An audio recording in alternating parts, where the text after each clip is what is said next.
commissioners don't get. Or if county commissioners get those calls, guess what they say? Are you on Talcum or are you on the city? 9 times out of 10, because you're looking at one, I live in the county, but I'm on city utilities. If I was a conservative, we call that taxation without representation. So my county representation, my county commissioner would just tell me, oh, you're gonna have to talk to the city. I believe that there's compensation should be given for those kind of mitigating factors. As for single districts, I'm not ready to go there. I don't see yet a problem with where we're voting now, and the city and you, nothing personal, has not been afforded with additional information to convince you or myself that we need to do that. I think I've expanded my time, and I thank you for your courtesy, and I apologize.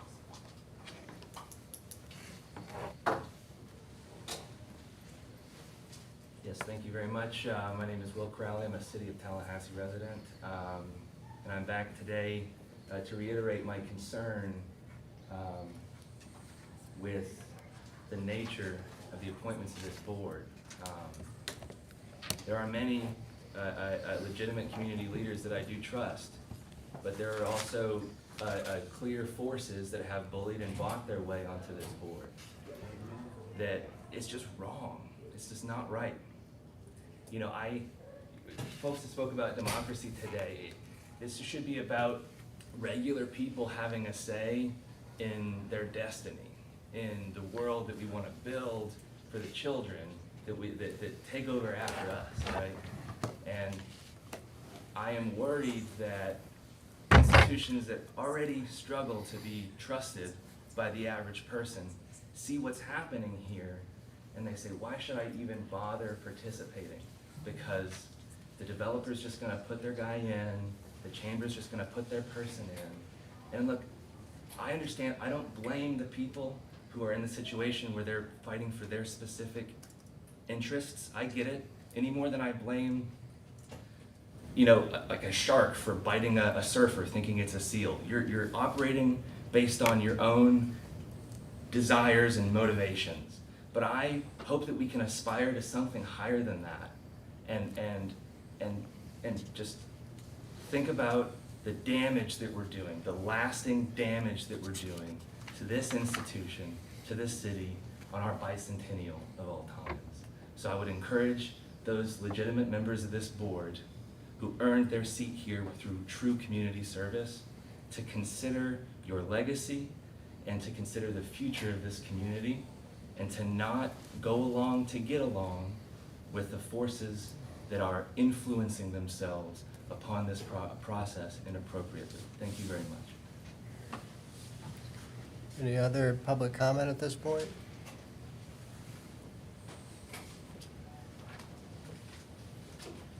Good evening. I see a lot of familiar faces here tonight. My name is Debbie Lightsey. I live in 2340 Cypress Cove Drive in Tallahassee. I've been a resident here for 38 years, and I served on the city commission for 21 and a half years, which is some kind of a representation otherwise. I have a vast amount of experience with this community and this government, and I want my comments to be taken as kind of an overview of the whole situation that we're facing here. I've tried to figure out why we were here, because I have not noticed a groundswell of public opinion asking for any of these changes. So why are these particular issues here? Are these recommendations on how to solve a problem that has not been identified yet? I just don't think the public has asked for these very, very significant changes to the structure of this government. I don't think I've heard the public speak positively about increasing city commission salaries. This is not supposed to be a full-time job. It never was. This is about public service. heard all the research that had been done about other cities. I didn't look at that, I'm just speaking from my own knowledge. But these are not intended to be full-time jobs. That's not the purpose to be served here. I happened to be watching one night, which I rarely do, a city commission meeting some time back, and I heard Commissioner Diane Williams-Cox say that she didn't make enough money. That's the origin of this entire discussion. I haven't been watching that meeting, and that's what this whole discussion has stemmed from. And I don't think there's any public support for this. And this government, currently, the elected body has ceded so much power and authority to the professional staff that you certainly cannot consider this a full-time job. There's no way to get there, I'm sorry. And so I saw the salary, way more than I ever made while I was here. So I don't think there's any interest in the public in supporting a salary increase. I've heard about the expansion of the commission and particularly the interest in going to single-member districts. I think that's a move in the wrong direction. I think that is a move to divide and dilute the power here given by the public. Generally, you talk about going to single-member districts when you have no history of minorities being elected to public office. That is not the history here. So I don't know what is driving this whole discussion. The county went to single-member districts when Anita Davis and the NAACP filed suit because there was no black county commissioners. But I served for years and years and years, and we always had women, we always had African Americans on the city commission, so there's no reason to do that. I think at large is the way to go because the general public interest drives the decisions instead of parochial district kind of issues. When you get to that point, you see a lot of vote trading to get this project done in your district or that project done in somebody's else. So I don't see any interest in expanding the commission or going to single-member districts. These are very important issues, and I really don't think that the public knows what you're doing here. So I want you to take every one of these decisions very seriously because they are. This is a major, major change to anything that's ever been done here before. I don't think the public is engaged or informed. I don't think you should meet any arbitrary deadline. You know, I heard about the survey that was sent out and you got, I don't know, 30 responses out of hundreds of thousands sent out. I saw this in the newspaper.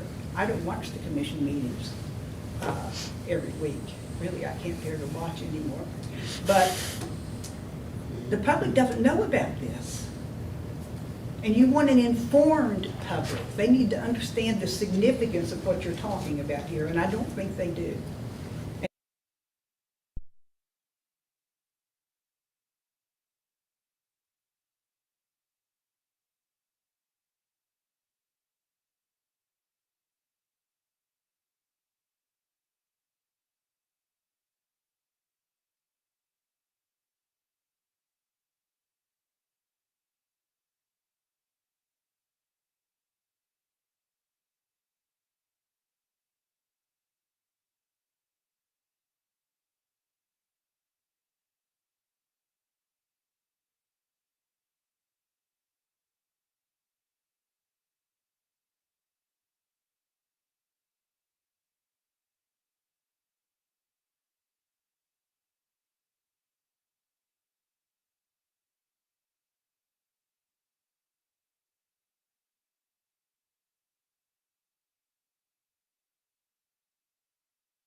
that's by hair. I've been going there for years and years and years, and he's pretty smart. And he's politically attuned, I think.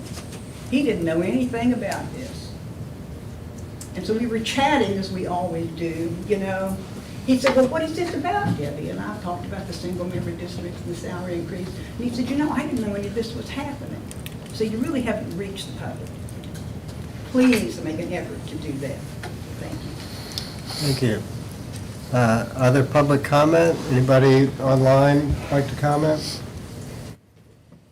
If not, then we will move on to the next thing on the agenda, which is the approval of the minutes of last week's meeting. Is there a motion to consider approval? Mr. Willis? Second. Moved and seconded. Any discussion? All in favor, please say aye. Aye. Any opposed? Okay, next is the future meeting schedule. So I think we had sort of sketched out the proposed schedule last week. Just to reiterate, it will be every Thursday, except for the week of February 20th, when it's the Tuesday of that week. We had talked about, and so I guess before we move from that, is there anybody, want to suggest we change any of that at this point? Or is everybody comfortable with that schedule moving forward? Any questions about that? So I have a question. Yes, Ms. Well, it's really more of a comment and just making sure these are comments that I brought maybe 2 weeks ago. Just making sure that we're clear on when we intend to vote. I know that any member can make a motion at any point, but I caution us from moving something when we know ahead of time that certain members are unable to be present. So I think Okay. that should be factored into the schedule. Okay. Why don't we come back to that for just a second and see just on the schedule itself, anybody have any heartburn or want to suggest any changes to that? I mean, I think the only concern would be like this, the last date, the 7th, appears that like a number of people will be out, and it being the day before the last day of session, if I may be out as well, so. Okay. Yeah, so I guess that maybe when we get, well, I don't know, if people have a suggestion for a different date on that. I'm gonna be out then, and I will be out for the next 2 weeks after that, so You're just gone. You're just gone. Gone maybe gone. I won't be here, but if folks would like to suggest a different date, or you want to wait and see how things shake out a little closer to that, whatever the pleasure of the board is. Ms. Coral?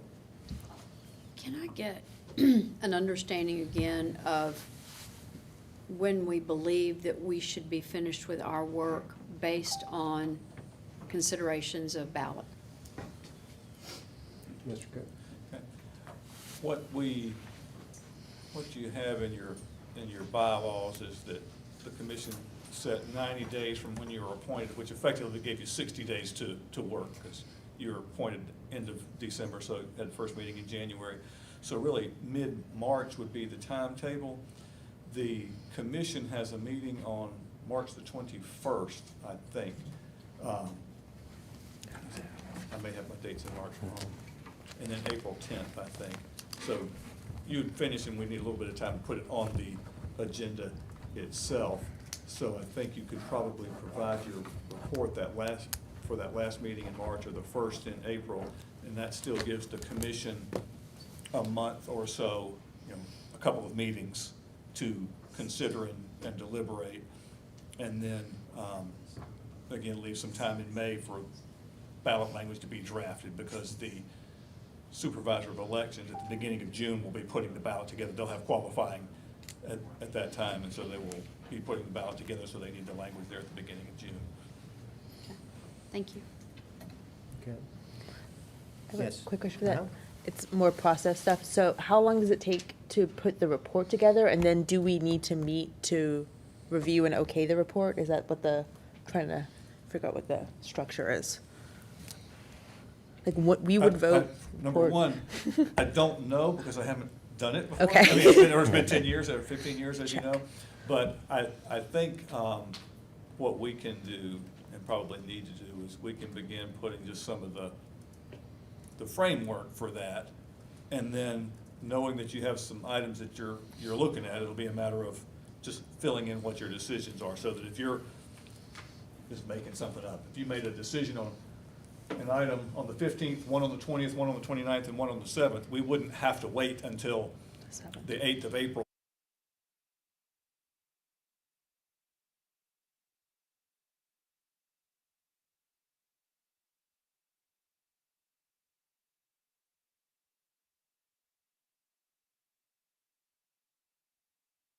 So we haven't really come back to, I know at one of our first meetings,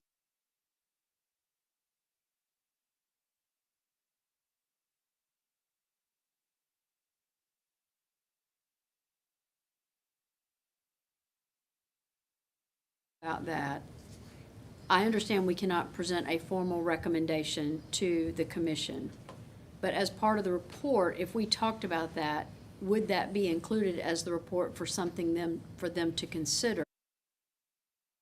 And the second part of that question is there enough time in the timeline if they said, we would like for you to come back to that and present a recommendation, is there enough time to do that so that everything would be on the same ballot?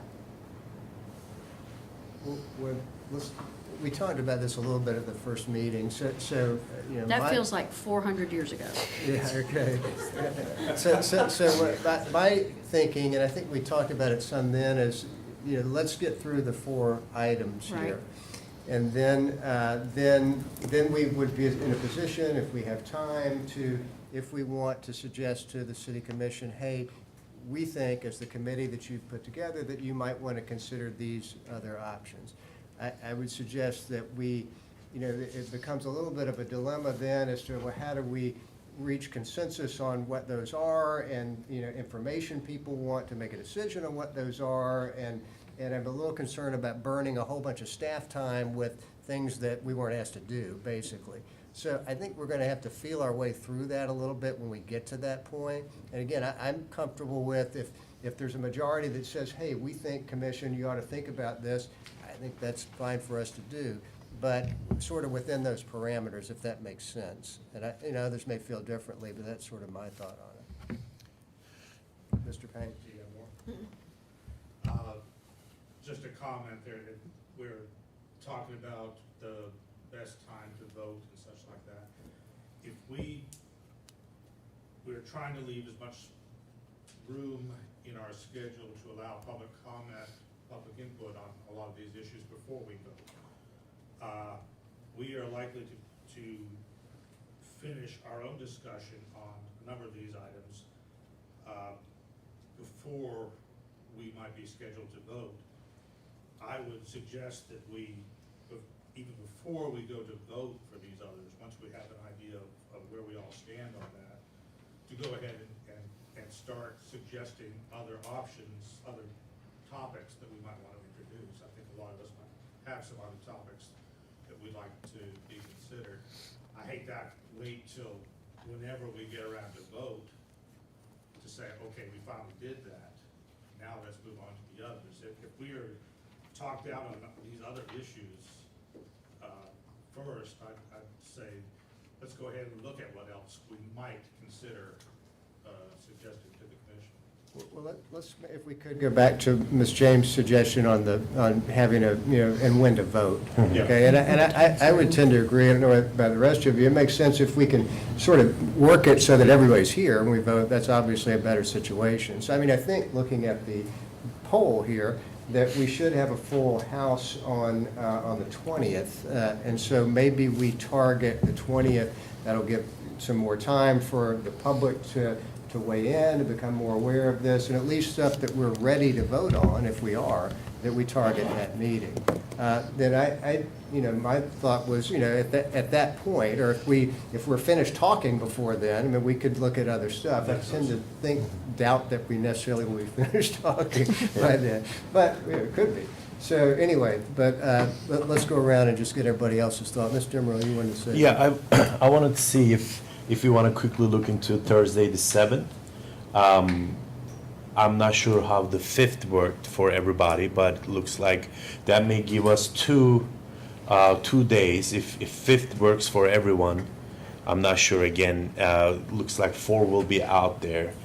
If we can move that to 5th, if 5th is full house, then we may have 2 windows potentially to vote on. It could be either 2 topics on one day and 2 topics on the other day.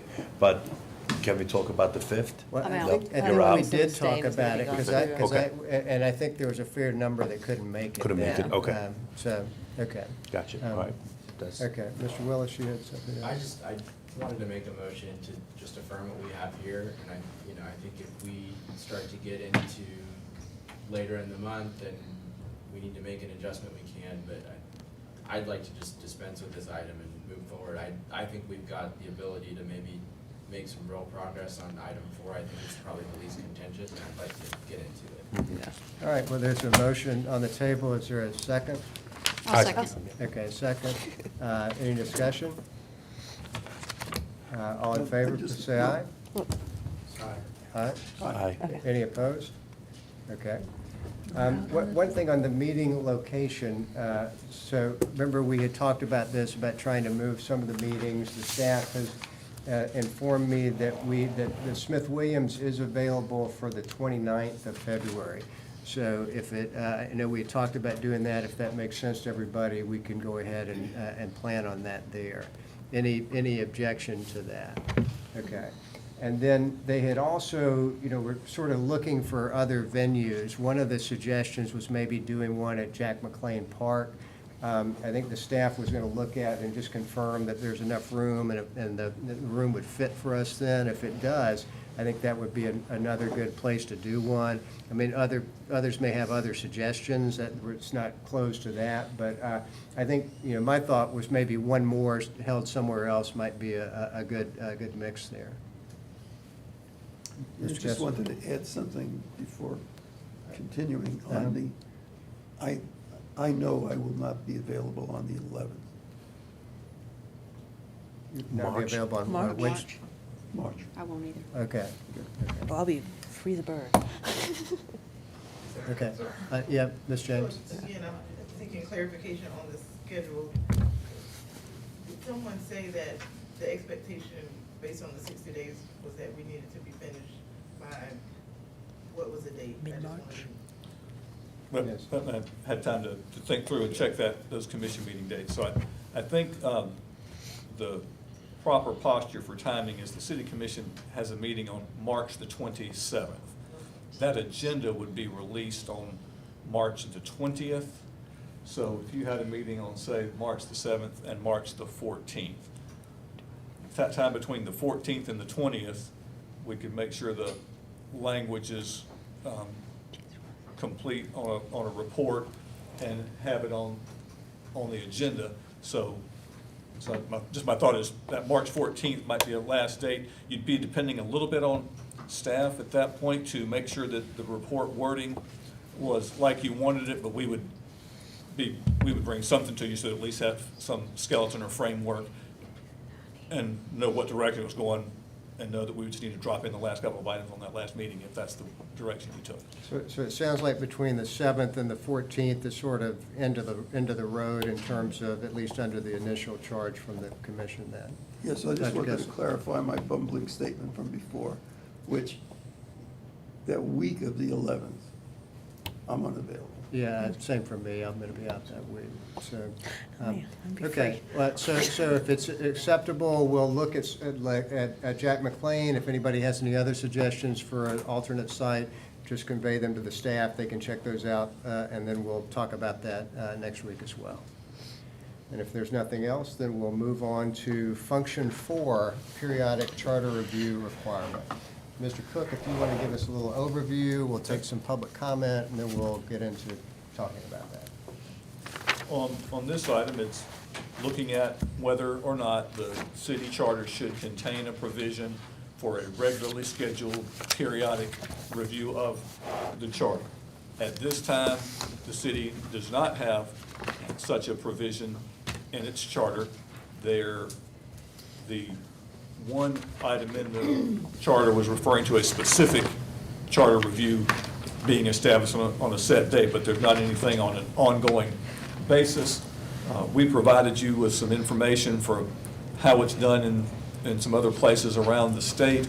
I think that material proved to us that Lynn Tipton was correct at the very first meeting when she said there is no one true magic perfect format for anything charter related across the state, because we saw that there were a number of different models used. And they ranged from, I think the shortest was reviewing it every 6 years. The longest was, we couldn't find that Orlando's ever done one. And I think even spoke with them, and no one there had that institutional memory to identify.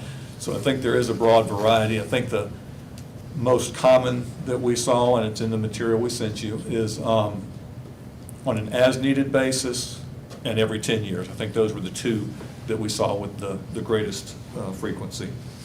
And then on the as-needed group, obviously let me rephrase that. There's no requirement anywhere that a charter review has to have a citizen review. So even if you have an as-needed, a city commission in any given municipality could initiate a process whereby they might want to put something on the ballot, or the citizens could do that, as we discussed earlier. So I think that's all I'd add. All right. Any members of the public like to speak on this topic?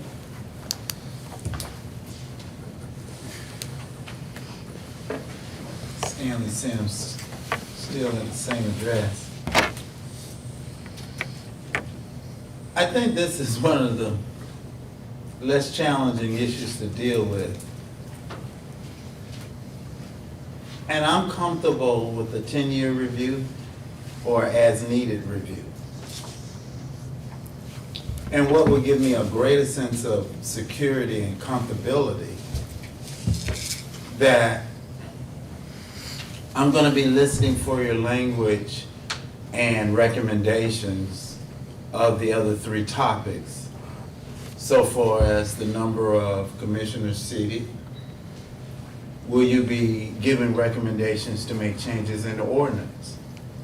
Would you make recommendation changes in the ordinance that we have a rotating mayor pro tem to ensure that democracy is heard, that will kind of slim down some of the animosity of the 3-2 vote? I'm kind of looking at in the ordinance. Are you gonna put in the ordinance that the city commissioners are run by Robert Rules of Order to ensure that democracy is heard, not only from those that on the dais, but those that sits in front, stands behind a podium, to ensure that their voice is heard properly? We hear this a lot. The devil is in the details. Mr. Cook will share with you at the city commission meeting, I gave this board a very good review. But one of my concerns, Mr. Chairman, to the commission, and it's been reaffirmed here today based upon this communication and that schedule, even though you're not saying you're being pressed by a schedule, you act as if you're pressed by this schedule.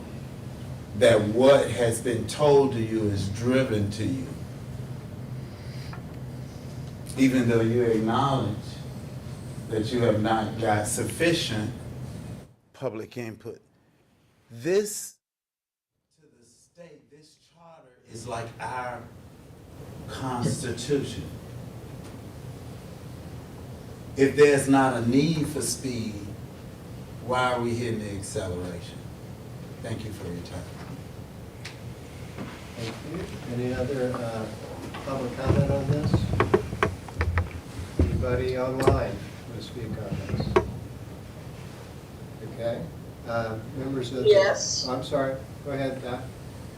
I had my hand up. I'm sorry. I was happy to see former mayor and Commissioner Debbie Lightsey there, and Tita Budzine and some other members of the public who are very committed to public service in this community. And between me and Debbie, we understand the history behind all the changes that have been made so far to the charter.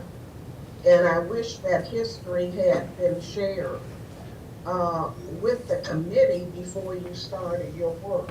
I absolutely oppose, as the previous speaker, Stanley, indicated, any arbitrary timeline for completing your work, because you are not there to work for the 3 city commissioners who set this in motion. You are there serving the public and working for the public's interest. And you need to devote whatever time is necessary to get this done correctly. The charter is the most important document of the city. It's like the U.S. Constitution. And it is not something we should be taking lightly, and it's not something that should be driven by 3 people currently sitting on the commission, but by the public's demand or need to have changes made. I strongly agree with Peter that there are intervals when we might need to take a look at our charter, and it should not be done on a piecemeal basis. And I hope you will take those comments into consideration. Thank you. Any other comment on this item? If not, members of the committee, any discussion? We have discussion before. Is there a motion on the floor? No, just discussion on this item. Mr. Payne? Before this meeting, I did a tally of all the surveys that we've had up to this point. It's true that when the bylaws were written in October, there were only about 29 survey results. But from what I counted up through today, what Angie sent out to us at 2 o'clock today, there were at least 89 or 90 total results. As far as the most popular issue of all the survey results, and from what we've seen with people here, most people are for a periodic charter review. And I think that the 10-year period is a good, reasonable standard. What I'm most concerned about is the time it takes to conduct the review. This was the idea for this process we're in right now first came up in June when Commissioner Williams-Cox brought it up at the sharing of ideas. Mr. Cook brought back a projected schedule that has been fairly accurate as we've come about, but first mentioned in June in the City Commission meeting. We had our first meeting in January. So that kind of gives you an idea of how long it takes just to get things rolling. If we were to go with a time limit or a periodic, a period of about 10 years, I would say, yes, let's do that. But for the first one, let's start the year previous. So say if we schedule the next charter review for 2034 in preparation for the election of that year, let's start the process early in 2033. Perhaps have it a regular part of the annual City Commission retreat in January to say this is what's coming up in this coming year. It's coming up on our periodic, our 10-year charter review. So let's start the process now in January, so that by the summer recess that the City Commission takes in June, July, or that period, process can really be going. We've had time to get community input. Hopefully we'll have the communications department will get the word out better than they have this time, and we'll have more response. So whatever period we start, go with, and I would recommend 10 years. Let's say every 10 years to begin 2033, early 2033, so that in each case, no, we don't want everybody, we have been feeling the rush period. I think all of us have. With so many, we've only required to talk about 4 items, but we're feeling like time is short. If we have the whole point of having a periodic charter review is to have a full charter review, so that we have a chance to look at every section of the charter. Most of them will probably say, no, we don't need any revision on this section, but we can actually take the time, or staff can take the time, to look at each one and see what possibilities there are before the scope is set, and then it moves on. So that's my main concern, is whatever period we start, let's start the process at least a year and a half ahead of time, so that we're ready for whatever election is coming up. Dr. Stroop? I like the idea of the routine review. I think the more you get the public involved in looking at the charter, I think there's some benefits to that. I do like the Pembroke Pines model. I was looking at this, and it seems they make this change in 2016, and they're going every 6 years. I don't know how comfortable people will be with that frequency of review, but they also have a supermajority requirement to advance something. So while they have more frequent review of their charter, they do increase the difficulty to actually get something to advance from the charter. Their review committee is advisory as well, but still, I think that is a model that we could look at, and there's some others in there as well. I think that might work. But the idea of bringing people to actually look at the charter, I just think about a lot of the changes that are happening in our society right now that may require us to make adjustments in our policies, and that goes from climate change to artificial intelligence, and just things that are going to be introduced to our communities in a rapid succession. We have our clean energy plan, which is getting ready to be implemented across the city, and it's supposed to be in place by I think they're going to have certain things in place by 2035. We want to have more in place by 2050. And as we start thinking about 10-year reviews, maybe it's something we want to look at increasing the frequency. Okay. And here I am going Yes, to Ms. Dorsey. sit in the middle, because when I was thinking about this, I was surprised that we don't always just tie it to a specific heading into the election year. So I thought like 8 years would make sense, therefore it came up election-wise regularly the same way. Okay. Other discussion, Mr. Wells?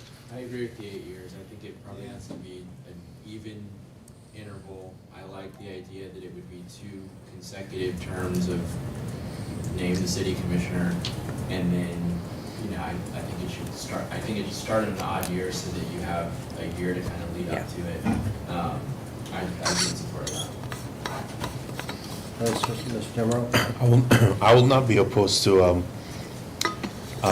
tying that timeline to census, potentially. That will require, I think, 10-year review. I think it's important to understand demographics and population changes locally, understanding that we may grow or we may lose substantial amount of population, and how the representation works out. So tying that to census data is ideal. So last census was 2020? Well, we got the results in 2022, but that started in 2022, so we're 2024. I guess 10 year from now will be 2034. That will give some time to analyze the data and potentially, because next census is going to be 2032. We will get the results 2032. Yeah. Yeah, all right. Well, yeah, 10 years, 6 years is fine, 8 years is fine, as long as we frequently look at this charter review process. I think it'll be beneficial. We could go either way, 6, 8, and 10. I'm just in favor of adding a language to add frequency to the charter review process. Other discussion? What, just a question, so what is the county, does the county have a charter, have a, built-in Yeah, there's reviews? this, Every 8 years. it's 8, yeah. Okay. And the last time the city did a charter review was, what, 15 years, you said? Yeah, it was 2009, so, Okay, yeah, right at 15 by the time you complete your process. okay. Do we know where the county is in the cycle right now?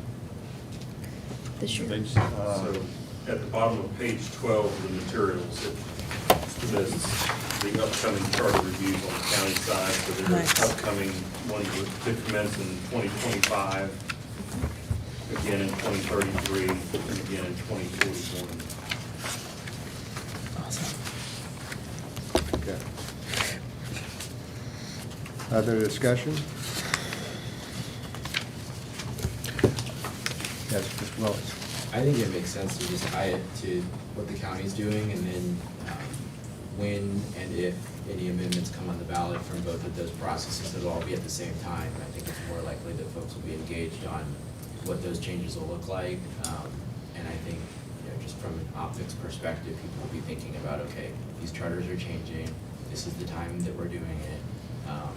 So I like the idea of tying it to the county. Ms. Bryant, would you have something? Yes, just so I can weigh in very quickly. And that, first of all, I think there should be a review at a designated time. I think that we really owe the citizens that, to review it on a regular basis. So whether it's 8 years, 10 years, I have no problem with tying it to the county. We've tied several things to the county, so that would probably be a good idea. So I'm in agreement. 8 years, 10 years, either one is fine. Okay. Mr. Wilson? And I would do the opposite. I would recommend offsetting it from the counties, if only because of ballot fatigue is actually a thing. People aren't able to keep track of lots of things on ballots, and they will forget the numbers and what they're voting. The last CRC at the state level created 15 ballot initiatives, and they tried to bundle them, and it was a very messy process, and people were very unhappy with it in the end. So I worry about too many things on one ballot. Any other discussion? Dr. Kessel? On the point of that, I'm trying to figure out how to have the most people voting on this, have the ability to do it, and yet the point about having too many things with the two governments going at the same time. So that's a concern for me. Okay. Any other discussion? Yes, Ms. I have a James? question, just so I'm getting clarification. If we decoupled from the county, what would that cycle, can someone just articulate to me what if we were with the county, what that interval would be? And if we were not with the county, what would that say? So When is the next count? The next count You was said the next 25. 25, right? Yeah. 6 or 10? or we like offset it 26. 4 years. It begins at 25 and then it's on the 26th ballot. Yeah. Okay. But you could still do 8 years, you just would not do it The same the 8. same 8 as them. You just offset it by 4, so like they go and then we go and they go and then. So with that, in our language, we would say when our, Like the first we year. would not count from this Yeah. sitting Yeah. charter review commission, we would say the 8 years starts from. Pick a date. Whenever we. Yeah. Or we could suggest the next review. There you go. Yeah. And then 8 years from that point on. And then, yeah, every subsequent 8. Yep. And I see that there's a couple cities, I'm sorry.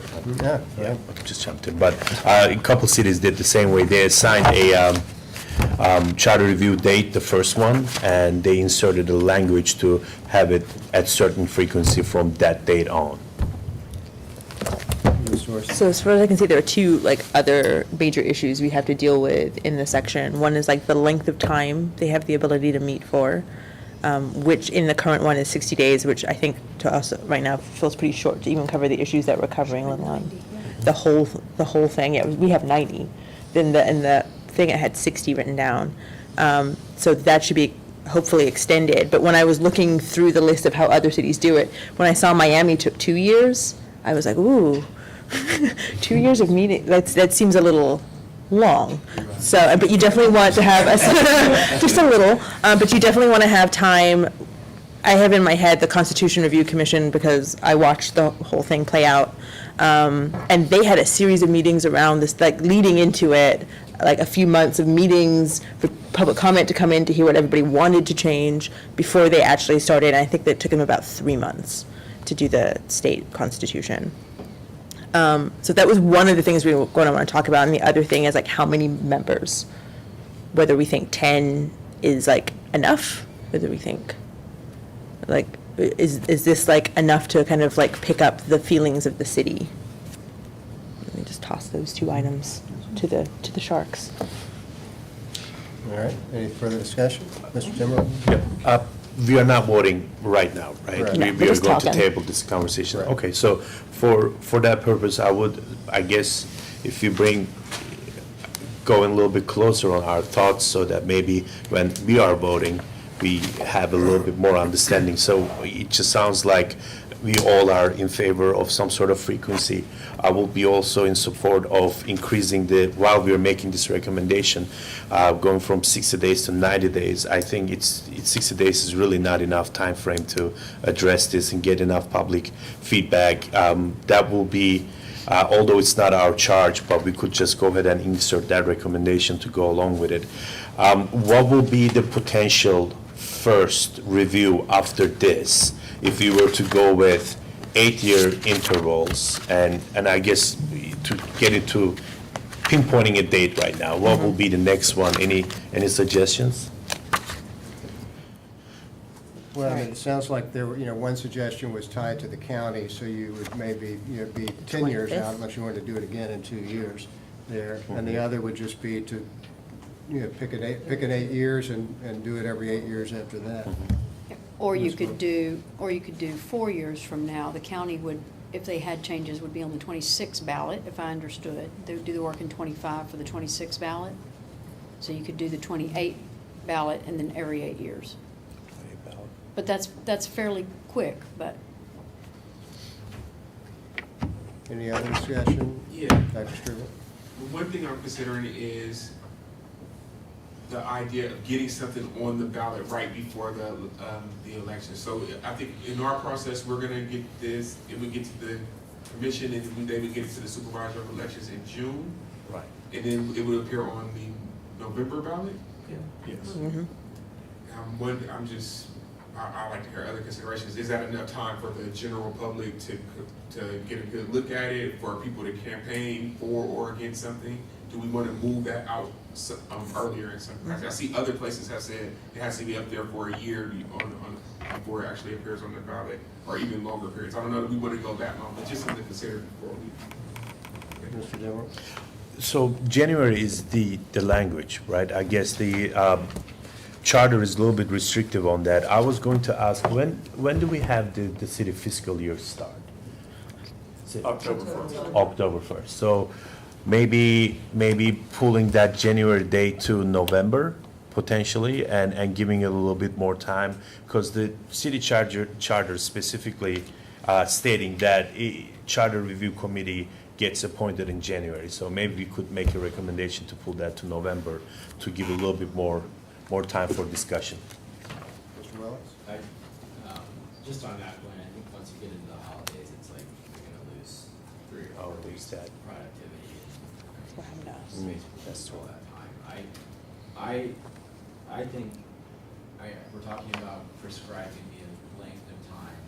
I think first of all, putting it in an odd year solves all of that, because now you're not having to rush to get something to the ballot if that's the desire and the intent of that particular charter. So if it's an odd year, then the commission at the time should prescribe whatever they think is reasonable based off of the scope. So here's what I'm thinking about. I think it would make sense to have a no less than kind of commitment. So we could say, rather than saying it has to be 120 days or 90 days, because there's a world where that's not possible, or that doesn't make sense either. If it's gonna be a full-on review, then it probably needs to be more time than that. So I like the idea of putting something that says no less than. So, I think it sounds like everyone agrees on 90 days. So I just wanna put out there that kind of what I'm thinking about is doing something where we'd start in 2035, we do it every 10 years. The commission would be mandated to essentially appoint and organize by the end of February. And the terms of the charter review would last for no less than 90 days. So I know that's really specific, it's just something that I've been thinking about here, and, I'm interested to hear your thoughts. Can you repeat that? So what I'd like to see is something that starts in 2035, every 10 years. The commission is mandated to organize and appoint no later than the end of February. And that the charter review committee should convene for no less than 90 days. 11 years from now.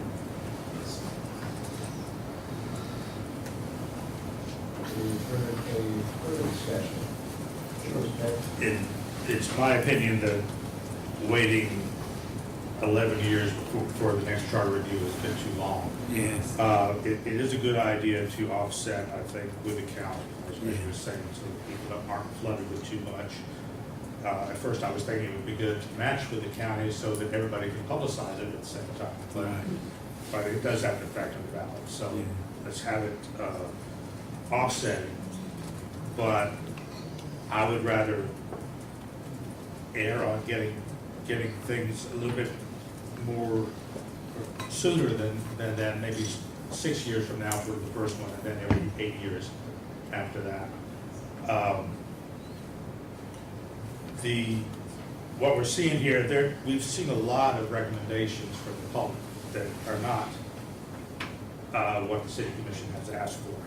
So if we are more or less forced to limit our recommendations in order to get it on the ballot this year, in another 6 years, some of those desires might still be there for the next round. So I would say let's start a little bit quicker. Again, 2 years before the county is next time.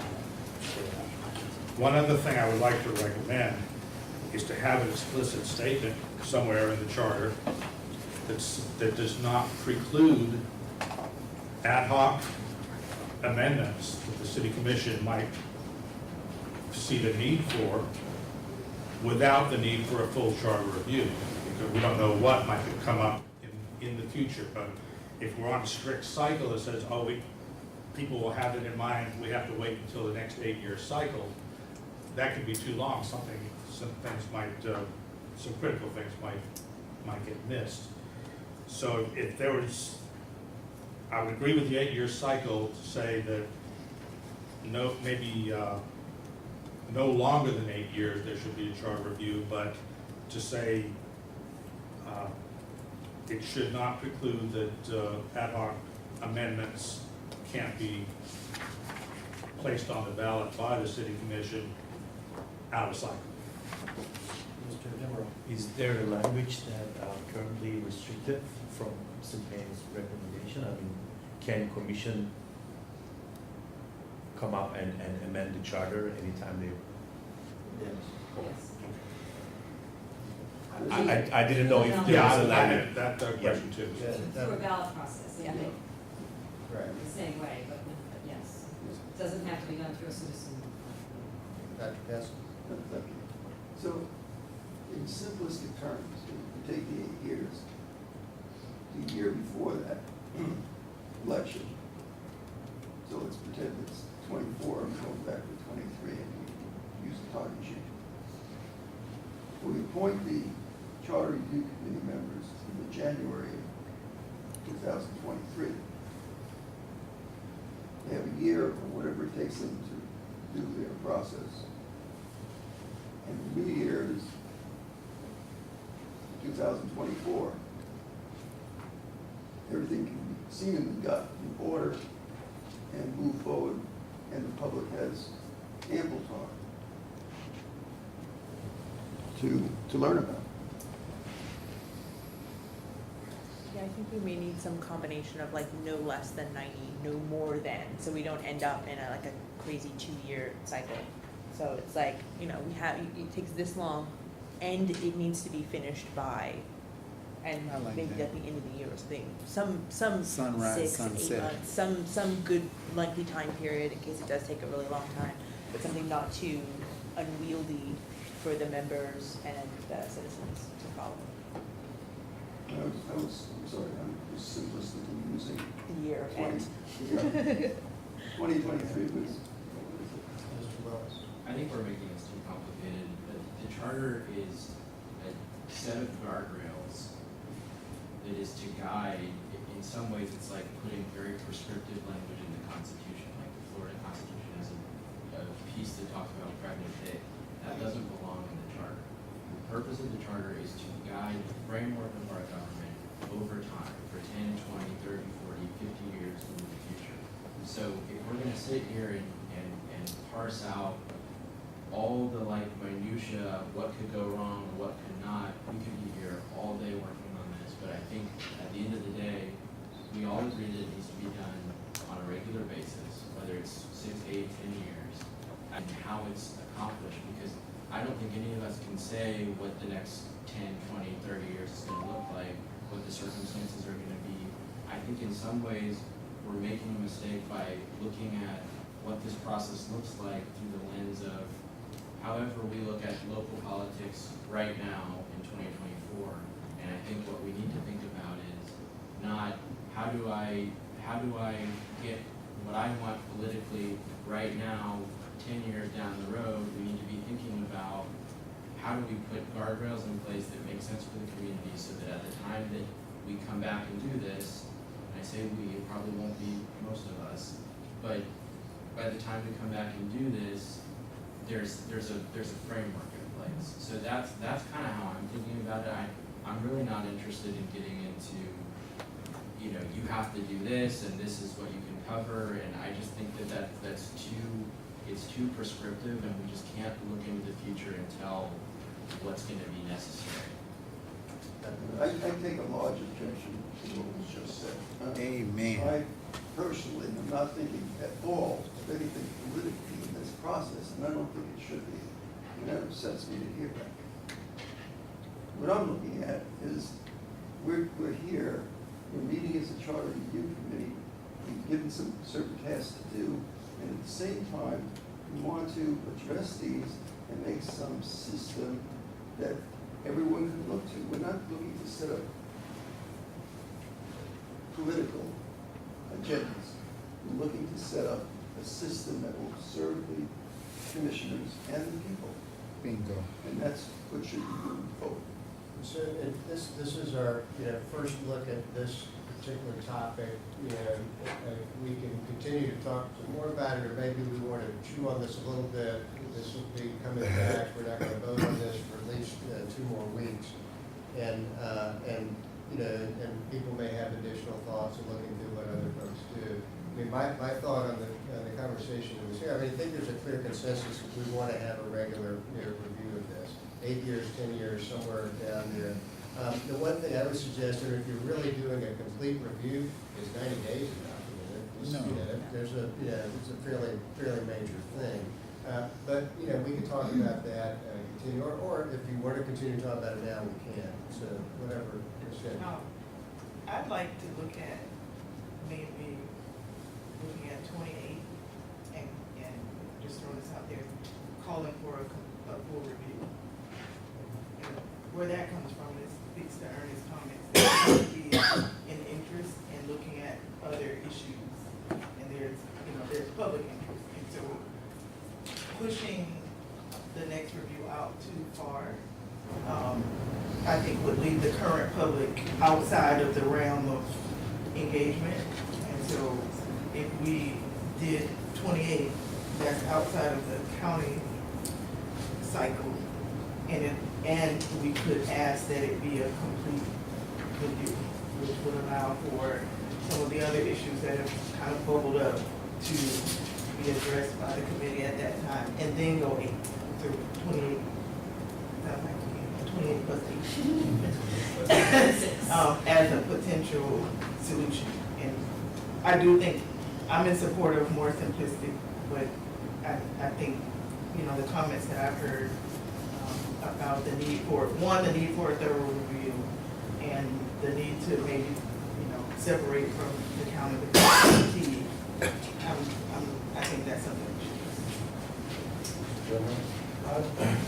should. Just to throw it out there, I know we probably need more frequent reviews, but I will not be opposed to having the next review 9 years from now, 2033. That will give us the census data. And from that point on, I will just say every 10 years. 43, 53, that will, and again, if you want to go to 8 or 6, I'm all for that too. But just throw it out there, 9 years from now, the first review, and 10 years from that going on. And that will be the odd year, which will give us the whole year to review. And potentially we could make suggestions about the 90 days. And then 2034 will be, again, presidential year. The year after that, no rushing. That's just something to think about. But again, I'm okay if you want to reduce it to 8, 6. I'm just trying to, with the suggestion, capture the census data. Well, that's coming up in 2032. I like the idea, especially capturing the census data. The challenge is because we're not doing a full review now, and we have the 2020 and 2022 census data, it will be this, since the last review, we could have to consider all that time that's passed. So I think that's what I'm hearing from Sharon, is that we want to get one, we want to kind of we want to get one on the schedule and then set the frequency from that point forward. So I think that captures that and then allows them to get right back to it in that next 8-year period or 10-year, wherever we decide to go. Other discussion? All right, if not, then why don't we move to old business? We have the first 3 functions that we had discussed. And so unless there's disagreement, why don't we take up function 1, which is the additional, are we adding additional people to the commission as well? Can I make a request of staff, and this would be for the next meeting, obviously? I think as a committee, some of the stuff that we've run into is, as we're looking at the number of electors, I think the question we've all come back to, whether we agree on any number of other things, is does what we have right now work as far as the representation of the city? And so I think staff has given us some really good information. I think it'd be interesting to hear from the supervisor of elections. I'm a visual person, so I like to see things in front of me, and I think it'd be helpful if we could look at a map of the city. I'd like to see something that shows voter turnout and what it looks like, and I think this would help with a few different things. And then I think there's been some concern about partisanship. I don't think it's the place of this board to review partisanship, but I think it would be informative because I do think when we talk about item number 3, there are some folks that are independents that may not be participating in primary elections as often. So I just think it'd be helpful, it'd be a good data point for us as a board to be able to kind of see it in front of us and see. I think it's a good indication of what representation looks like. So I don't know if the committee would also like to see that, but I know the supervisors folks are here, and I don't know if that's something they can put together, but I think that might be helpful as we work through some of these conversations. Well, can you repeat again exactly what you wanted to see then? Yeah, so I think it'd be helpful for maybe the supervisor to show us visually. I think a map probably makes the most sense, but basically to give us an idea of demographics, voter turnout, what that looks like across the city, and partisan participation in elections. And I think the partisan, I just want to be very clear, partisan participation, I mean in the context of moving to the primary general for the purposes of determining turnout. Because my suspicion is, again, that independents are not participating as much in a primary as they might in a general, and so I think that population might not have as much access to local nonpartisan races. All right, well, I mean, is there any objection to getting that information? Let me just make sure I understand it. For the supervisor folks, do you understand when you look for so demographic information, then I think that's understandable. Okay. You wanted turnout on a sort of by precinct basis, or and that I assume that's readily available. And then the last you were looking for what? So for across primaries and generals, I think it'd be helpful to know what turnout look. I think we have numbers, and I think it was in one of our agendas already of turnout overall, but I think it'd be helpful to know partisan turnout in primaries versus generals for the purposes of determining participation in nonpartisan elections. So are you saying, in a primary Republican and Democratic turnout, and then in the general total turnout? Is that what you're talking No, about? I'd like to see both. I would not just Republican and Democrat. I'd like to see Republican, Democrat, NPA, Green Party, whatever it may be in primaries, and then what it looks like in generals, so we can have a comparison of what that looks like. If I can get that right, what you're getting at is it different here from here? So whatever information you have for a primary, you want the same for general, so that you can see two people turn out differently at different times. There was a speaker, sorry. No, I was just gonna piggyback on that. I see it also, this may be not what you're getting at, but a presentation on what our electorate, or what it looks like, what's the overall picture. And if you're familiar with maps, particularly campaign map, I mean, just being able to see, and I'm not just interested in the partisan part, but demographically, what does our community look like from an election standpoint? Where are people? I think that would be helpful. So is it clear to you and our gentleman from the supervisor's office, is that clear for the question? Can I- Could we just clarify real quick so for demographics, you want do you want the comparative turnout for all demographics or just for parties? So you want. For all demographics, and the way I'm envisioning it is you would have turnout across demographics, and then you'd have turnout across parties, because there's obviously going to be some cross sections between the two elections. So the turnout is for both, and then for the map perspective, you want just generally who's registered, like the demographics of across the county of the city, who's registered. For the map, I was more envisioning turnout, but so I want to be clear too. This isn't like a gotcha type thing. I just think it's a helpful point of data. So I think y'all have kind of heard what we've talked through. I don't expect there's going to be any outcry. Data point A is missing, or and just to the extent that you guys can give us some sort of visual representation of what our electorate looks like, that would be helpful. So there's no, I guess in my mind, and I'm not speaking for the whole community, there's no wrong answers. It's just something that would give us an overall view of what our elections look like right now. Right, we can do that. Okay, very good.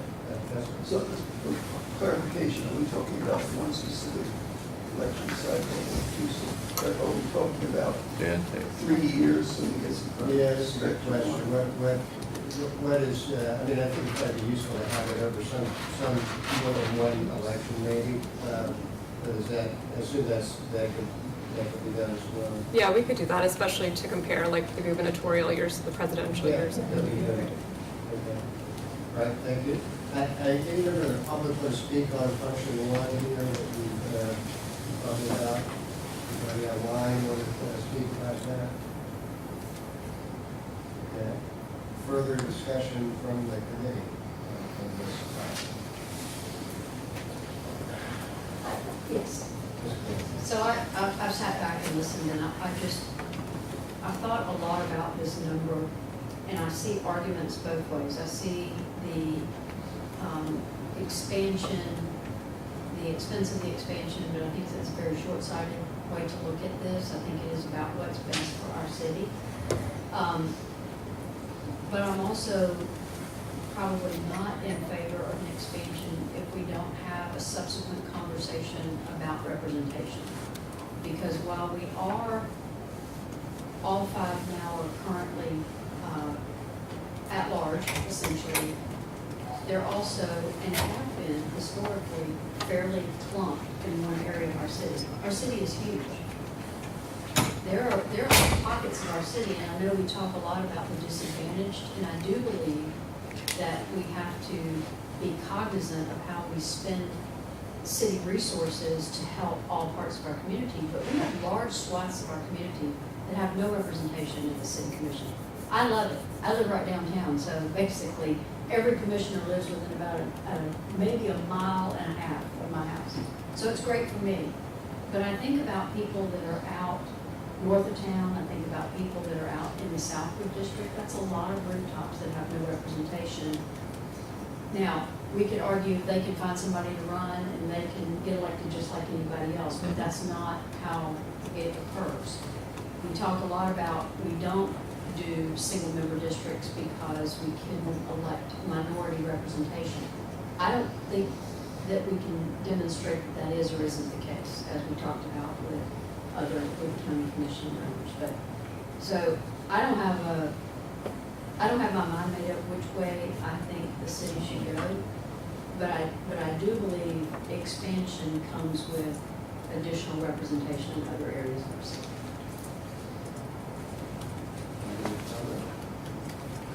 And that doesn't mean all seven. Nor does it mean I want to mirror the county commission, but I do believe that there has to be some opportunity to spread the representation around our city and not just be concentrated as we have been. To that point, I'm wondering, I believe that an at-large representative who's elected by the people represents those people. So I understand the question of representation, but I guess my concern is that, I mean, if we start, guys, are we only talking about localized representation based off where people live, or are we looking at representation based off people's demographics or their socioeconomic status? Like, there's a lot of ways to approach representation, and I don't know if that's our charge.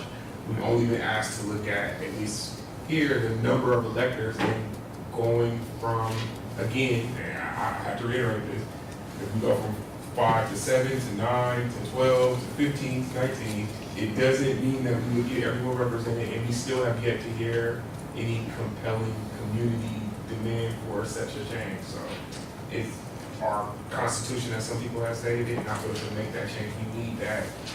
Someone has to come and say, hey, I'm not being, not just someone, we need people to come and say, we're not represented, please make this change for us. And without that, I don't think we can really speak for them unless you are going to be able to show us the evidence that that's happening. Yeah, so I think that there's kind of, and this is where I go back to, we're talking about guardrails for 10, 20, 30 years down the road. And so when we're talking about representation, let's just take for the sake of argument that the current city commission that we have right now is an absolute perfect image of what Tallahassee looks like. It's perfect representation. There's nothing that guarantees that representation stays the same. Nothing. And so if you look at the way that our city is growing, there are huge pockets of large voter turnout that are outside of the city limits, that are within the USA. And so when you look at those pockets, I think Stanley said taxation without representation. If you're receiving city services, I think there's a salient argument that maybe you need to be in the city limits. That's outside the purview of this committee. What I'm saying is, it is very likely that our electorate changes very quickly, and it can happen overnight with annexation. And all of those groups that are showing up in lower numbers to vote, their vote is going to be diluted very quickly. And so I agree with that. I'm very concerned about the conversation focusing only on the number. I agree with Dr. Struble. I think that the way that our scope has been drafted, I think it's a good start. But I do think that as we're talking about the number of electors, just moving from 5 to 7 to 9 to 11 without any other consideration is a mistake. And so I want to agree with that publicly. I think that those are the things I'm thinking about when I think about the number of electors. Yeah, I'm just gonna, as Jared was talking about, very fast influx of it could be 100,000 people moving to Tallahassee within the next I don't know, 10 years, right? And it is a dangerous path, and this sport cuts both ways. And obviously, apparently I'm the political guy that watches everything, so I do see political intentions out there. But it's very clear that that could be a double-edged sport. Folks that are not wanting a district today could be begging for a district 10 years from now, which happened in Tampa, which happened in Fort Lauderdale, which happened in other cities where a large immigration of, I guess, a lot of folks coming into city, population growing substantially, and demographics changing very quickly, where when I look at Tallahassee's so-called Republican, so-called progressive neighborhoods, so-called this district and that district, when I look at that right now, 10 years from now, there may be a point where the folks that are just waving the rebellion flags today could be the same folks that will be dying to have county district 5 to be on the city commission. So coming back to the conversation, I think it's really short-sighted that our conversations are being diluted to very short-term political interest. I think we really have to look at it. Now, that doesn't mean I'm advocating for the district. That doesn't mean I'm advocating to increase the number at this point. I frankly, believe it or not, I just have absolutely no position on this. I'm just speculating and I'm just talking about different options. But I think you just got to really look at 10, 15, 20 years and how would that impact. Well, I think we've begun to already take care of the 10, 15 years. There is an impact and there is a distinctive change that the city wants. They can come before the citizen review committee then, the charter review, and then change it then. Exactly. When these 100,000 people have moved in and they have whatever desires these people, these oncoming people may have. If we leave the ability to change at a later date, which is what we're hoping to do anyways, then hopefully they can say what they want then, if they're still here, they're still here. My general feeling on function 1 is that if we added more, we would just have a different break. Instead of a 3-2 break, we would move to a 3-4 break. Except we would possibly see. I am sorry. I watched so many bills pass. I have become like a fiscal first human being. I watch a lot of stuff. I watch a lot of economic meetings, and I think it's a different expensive stalemate we're asking for. I'm hearing everything said. I think everyone's making the argument that I made earlier for more frequent review of the charter. So I think that's where we solve those concerns about the future. I'm not so worried about the 3-2 block. I feel that could be changed in one election. Yep. So that's not really our task here right now. So really we have to look at, is there a way through adding more electors that we are getting more representation for the citizens? And I don't see that happening. I don't see any evidence of that. I don't see any community demand for it. So I still am not moved at this point to be in support of that. I'd like to ask for a point of clarification. So Ms. Thorson, Dr. Schuler, I think you're kind of in the same boat here. So are you saying that function 4, what we do on function 4 means that we shouldn't do something on function 1? No. I'm saying that my feeling on function 1 is that we shouldn't do. That's my. That's what I believe, that we shouldn't do anything. Not that because of function 4. I just think currently as we stand, we shouldn't do anything on function 1. And then if things change in the future, if there's like a future 10 years down the line where people do want something different because a lot of people have moved here, then function 4 will help take care of that. That was my statement. You're very so we've heard from past history that the representation of minorities under the present system is working. It has worked. So that doesn't become a compelling reason to do anything. It's not broken. Now's not the time to fix it. We're not looking for a problem that doesn't exist. And again, we're under, whether we want to admit it or not, that we've given a pretty short time frame to make hefty recommendations. Amen. And many of us here have seen the action and the result of the unintended consequences that result, even though it seemed like a great idea at the time. So this is something that's not broken. I'm not looking to change it. Any further discussion on function 1? All right, why don't we move on to function 2, which is the commission compensation. Any member of the public like to speak on function 2? Mr. Sims? It's getting late, so I ain't gonna be there long tonight. I brought this up to Mr. Cook. We, the public, did not get a full vetted comparison of currently what our city commissioners get. Because they, from this committee, I got this from the school committee, Dr. Stroll, that they get 46,000, but they also have a budget of $250,000 that they pay out of their assistant. They get $300 a month of travel or something. According to, and I may not be saying it all right, but Mr. Cook gonna back me up. And the mayor also has a substantive budget that's double, I'm not sure on the number yet, but and they have access to these accounts. So if they have access, if we're taking an accurate look and a detailed look, we should be looking at all of that.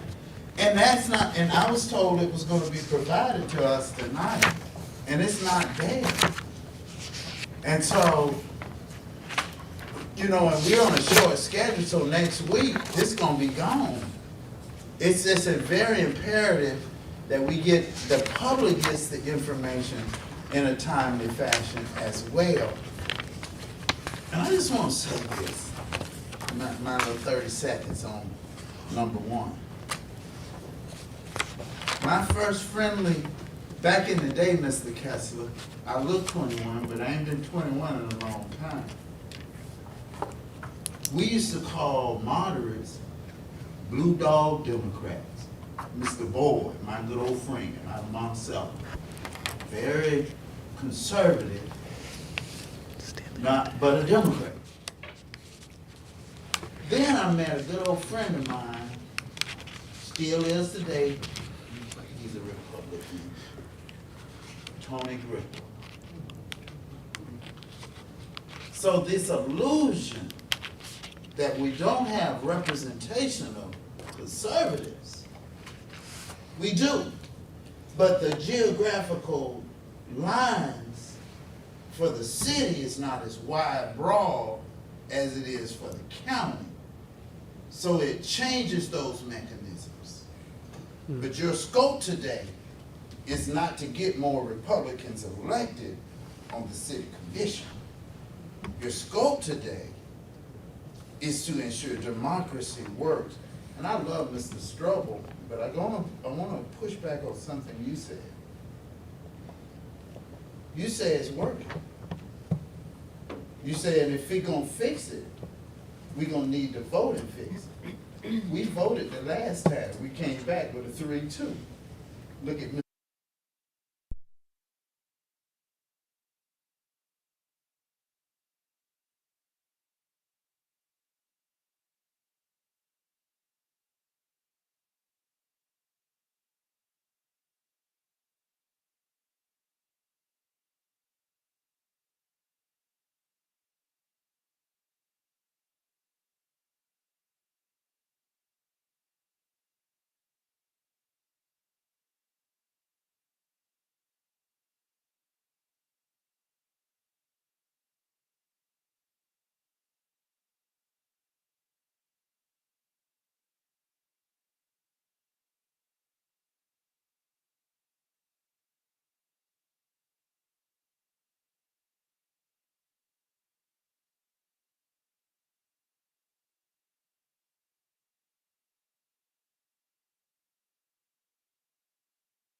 that discussion went in a lot of different directions.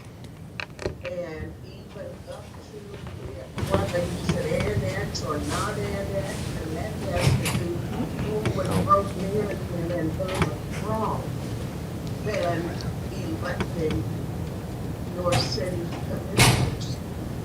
And I just want to point out for both of these, I feel 5 members are just as good as 7 members. I heard one of the committee members say, just because you expand to 7 doesn't mean you automatically fix the divide on the city commission, because you could end up with just a 4-3 divide instead of a 3-2 divide.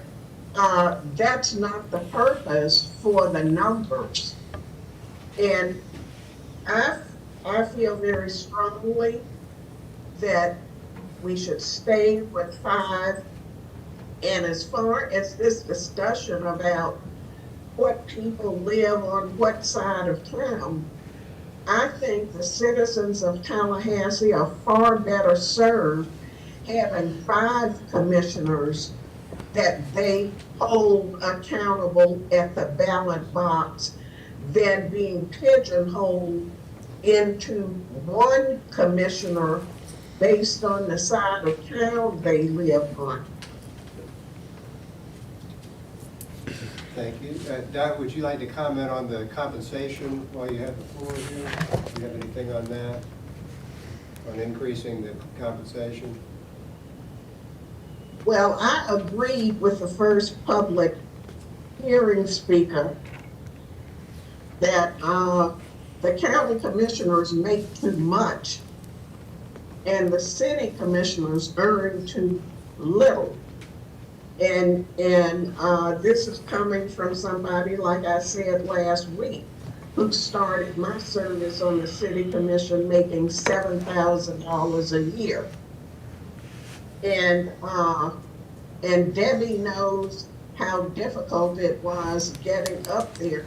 But you don't have to have a charter change in order to come up with a formula for getting a fair salary for commissioners. That formula that's in place right now was the best that we could get through at the time. But you guys can come up with a different formula that has an automatic escalator, just like the county has, that makes sure that the city commissioner's salaries don't fall this far behind where other elected officials are. And the issue of whether it's a full-time or a part-time job, there has the county commission, the city commission, the school board, all of those are considered part-time jobs, because all of the people who hold those jobs also hold other full-time jobs. You have full-time professors serving on the county commission. You have full-time CEOs of nonprofit organizations making the $90,000 a year and the full-time salary on their considered regular job. The point of an elected official is being accountable to the public, being a public servant, and being accountable to the public. And if you wanted to make it a full-time position, who would they report to? I mean, the organization chart has the people at the top, and then the city commissioners.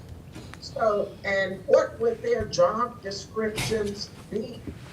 How would you hold anybody to any of that? So, those are my comments. Thank you. Mr. Martin, did you good evening. Do you have a comment on this? Yes, I do. I'm going to refer back to some comments made last week. I completely agree with what the chairman said. This is public service. This is public service. I agree with Ms. Fritz earlier tonight, and part of what Ms. Inman Johnson just said, county commissioners are way over.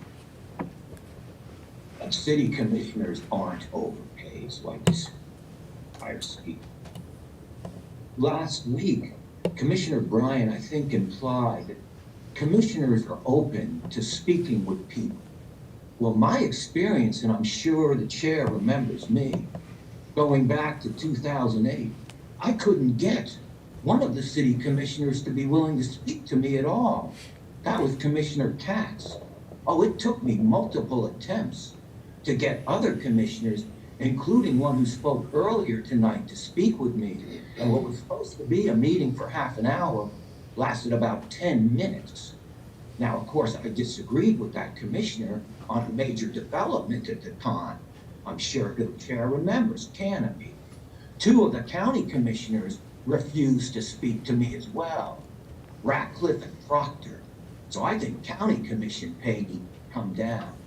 Aides are full-time jobs, and I was most of the time able to talk to the aide. But they had difficulty getting the commissioners to be willing to speak to me, and a couple of aides discouraged me, tried to tell me there's no need to speak with the commissioner. And I'm pretty sure the commissioner was happy they were doing that. So my experience has been a little different than what I heard last week from Commissioner Bryan's insinuation that commissioners are open to talking to you. That wasn't what I experienced. And I would have given my eye teeth to be up on the commission and to be able to have a say in what I was concerned about. I would have paid. I don't think money should be an incentive for anybody to be in government, and government needs to change the general impression it has, and I think raising commission salaries isn't going to help. I think it's time to reduce county commission salary to kind of give a better public impression of government. We need government to work for us. Thank you. Thank you, Mr. Martin. Any other comment on function 2 here? Okay. Any other discussion of the committee, Mr. Payne? Our first speaker, Ms. Fritz, referred to a change with the county, that since they became a charter county, they are no longer dependent on the salary being set by the legislature. Is that true? Do you know? I would have to look that up. Their formula itself has been unchanged for a long period of time. What I did not have anybody look into is whether it could be changed. It's a common method for county commission salaries being set across the state, so that's something we could look into. Other discussion? Yeah, I just want to make sure, Jim, you probably know, are county commission commissioners full-time or part-time? We keep going around that circle. Can we set that straight? What is it? That was something that was discussed in the committee, and we looked. The county does not have any particular designation, full-time or part-time. I think part of what we found, just in looking at a couple of options, is very few, if any, places do make that specific designation. My guess is that's probably as a result of the very conversations you're having. There's a great deal of difference of opinion on what they should be or what they are, and different people serve in different capacities. Things change over time, so they simply set the salaries and let that be the salary for whatever amount of time a commissioner might commit. Okay. Another comment, Dr. Struble?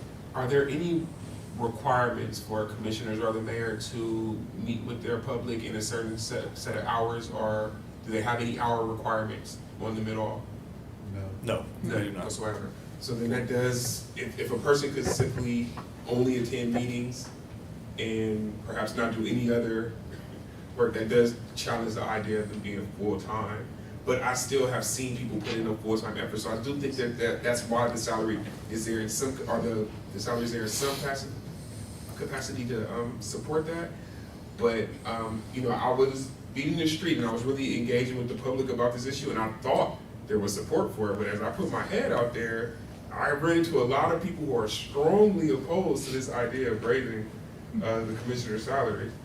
And a lot, so I think that's something, I don't know how we're gonna address this, but I do believe that they should be compensated fairly. I believe that right now what they have may not be adequate to support the amount of work that they do, but I don't know what the number would be to make that fair. Mr. Willis? That kind of goes back to my point about, so if as a committee we acknowledge the fact that maybe whatever they're making isn't commensurate with what they're doing, I'm not sure just putting a number or changing the percentage or whatever it might be on the ballot is going to do that effectively.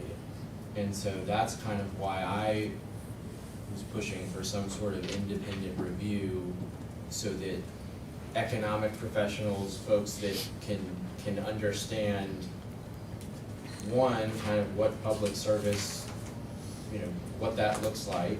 Two, what that looks like in the context of our local economy. Is it enough to buy a carton of milk at the store? And then also be shielded, because I think, you know, I kind of go back to, it's like, you know, we all have neighbors. If somebody came up to you and said, well, does your neighbor deserve to make such and such amount? How would you, you just don't have the context to answer that question. And so I think to the reactions that Dr. Struble got, I don't know that putting this in front of the general public is fair to the public. I don't think it's fair to the commission, and I don't think it's gonna come up, I don't think you're gonna get a product out of that that answers this question. And so that's why I've been in support of an independent process, and I know we've had some concerns over what that might look like, but I just wanted to highlight that. As far as, we've been talking a lot about part-time and full-time, and maybe I'm unique on, and I'm not saying it's wrong to look at it that way, but I don't really care if it's part-time or full-time. I mean, at the end of the day, the voters can decide if they are getting out of the elected official what they've put into it. And so, you know, if the salary right now is not enough, but a voter says, well, you know, this person's not meeting with me, or they don't care about my issue, they have the ultimate kind of input into that. And so I guess I'm not concerned with that, because I think it was, Ms. Himmel Johnson had a really great point. Who's gonna enforce it anyways? I mean, we could put in here that it's full-time, but who's gonna be the charter police to come in and say, well, you didn't clock in at 8 and you left at 4:30? To me, I think that, I'm not sure that that's, for me, that's not something that I'm really thinking about. It's more just, is what they're doing, are they being compensated for the work that they're doing? And, you know, and I think that, you know, there have been comments from the public around who deserves what, and I think that misses the mark, because we're not talking about individuals, we're talking about the position. And so that's just what I'm thinking about. Yes. I'd say I'm in agreement with Mr. Willis. I think that it is a good idea that we have some sort of independent consultation, something to look at what the pay is exterior to the city. But I would also like to reiterate that if we make this recommendation, I think that we should look at all of the city employees. Like, when's the last time we looked at a full restructure? Because I also not only care that my city commissioner is being paid the adequate amount, but also that my librarian is as well, you know, just in general. Other comments? Dr. Kessler? So I would be opposed to the hiring of a consultant to give us some guidance. I think he who pays the piper calls the tune. I've seen too many creeps of just salaries on consultations, so I'm not very much in favor of that. I would like to know, though, it may have been mentioned, and maybe in our things that I've missed it, but I heard it mentioned tonight, I think by one of us, but what is the medium and average income of a Tallahassean? I think I'd like to know that. But at the end, it goes down to service, and you can't put a price on service. So, and most of the people that are in elected positions do have other jobs. Other comment? Mr. Zimmer? I just want to comment on the other jobs point. I think it kind of creates a little bit of a conflict. Commissioners having other jobs, and I guess in the long run, that does open up certain issues when it comes to ethics, when it comes to kind of imposing certain ethical standards. I think it opens commissioners up to a lot of what's the right word I'm looking for? A lot of criticism, but based on what they do outside of the city commission and how they earn their money, right? And once we get into conflict of interest, I think that commissioners just not fully focusing on their public service, but having other jobs and potentially their votes getting influenced by the other jobs that they have. I think in general, it just creates a conflict. I would love to be living in a city where my commissioner's job is only being a commissioner, listening to the community, getting feedback, and just overall representing the constituents. So from that standpoint, I think my expectation, particularly from a commissioner, to be, whether you call that a full-time or not, I would love that person to be just full-time, getting feedback and serving the community. And how do we compensate that is the problem, I think, in general. And I don't have any opinion whether this should be changed or not, but I think we need to set some standards about what the city commissioner, who is practically managing $1 billion company, should spend his time, whether, being a 5-member board, I think they should be focusing on City of Tallahassee and City of Tallahassee only. Other comments? I had mentioned, I had stated my position at the last meeting, so I don't really have anything to add to that, but a couple of, excuse me, nuances of it. One is on the consultant idea.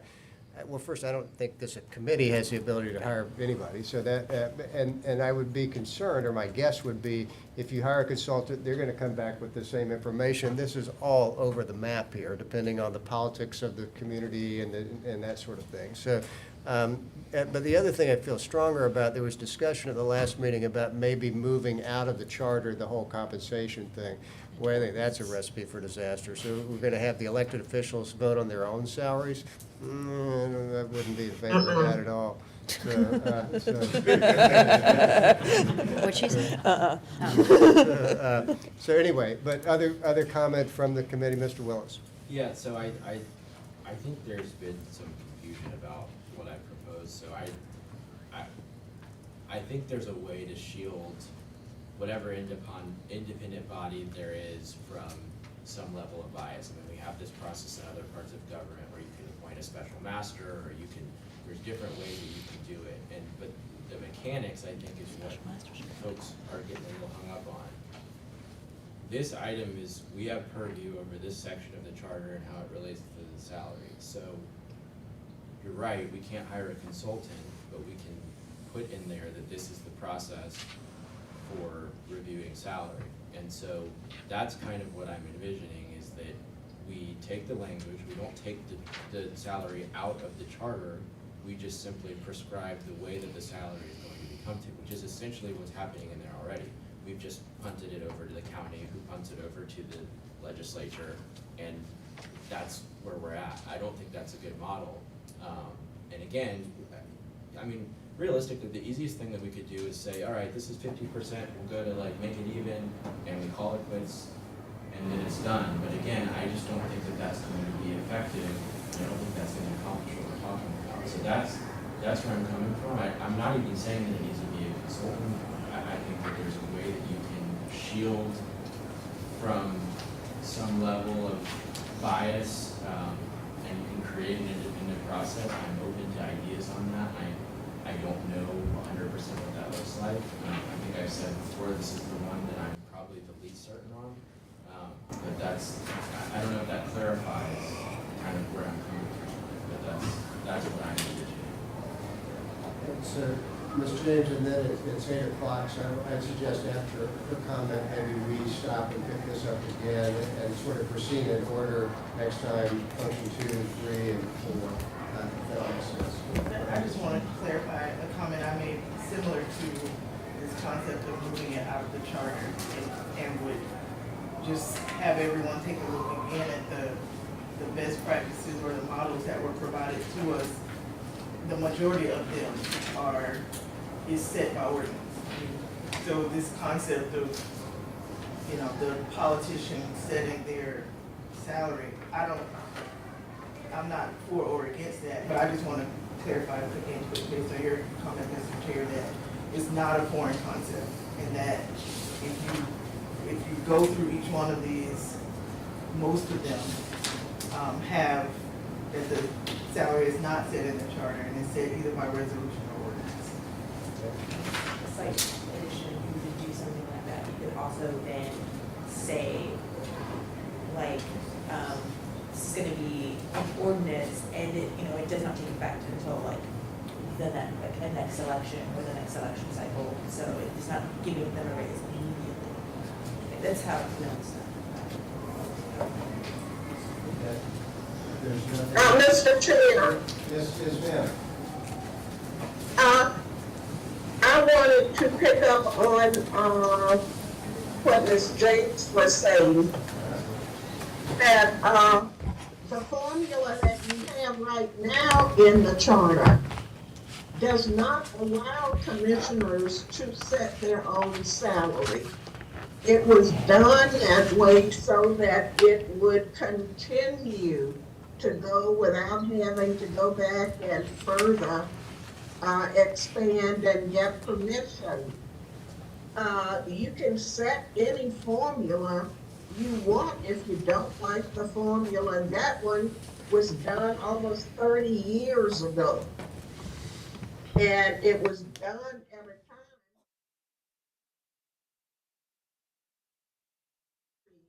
in the salary for city commissioners. And it has served the commission for all of that time. Setting a formula, whatever your formula is, keeps going, and it doesn't have to be recreated. Thank you, Ms. Johnson. Yes, Ms. Can I just add? No, I was just pointing to. Okay. Don't forget about deferred compensation. I don't think we want commissioners setting their own salary. Don't forget about deferred compensation. Ms. Inman Johnson, that happened in the last 20 years. I know, maybe you weren't paying attention. Point of order, Mr. Chair. Yes. Can we just, the members of the public that are here and present aren't just shouting at us. And so I think we need to set some level of protocol around public comment. We've been very generous with the time for public comment. And so I would like to maybe get a little bit more order. I mean, we're about to adjourn here. We just have people jumping in. My apologies. We can accommodate a couple jumping in from my standpoint. So there's nothing else. We'll come. Yes. One request, just to confirm, or I think a comment was that the mayor and some of the commissioners have these excessive expense accounts or something, and if we could just get confirmation that that is not the case, or that is the case, so we could put that into the equation. Please define excessive. What's the compensation account? Good question. Okay, anything else? Yes? I'm still confused about when are we taking the vote? Well, so I think what we talked about is that not at the next meeting, but the one on the 20th, we should have everybody here. And so if it makes sense to the committee, I'd suggest that we sort of tee things up for a vote there. I think we'll be in a position on probably at least 3 of the 4 to vote that night and knock those out. So, so if that, again, if people, if you're not comfortable, we don't have to do it then. If you want to have more discussion or whatever, that's up to the committee, but we will have everybody here then. And I think my sense is that we will have beat some of these pretty well by then, so. The dead horses will be flogged properly flogged. All right, thank you. All right, thank you. I don't, I take mine with me. So, Yeah, I've been taking mine to and fro.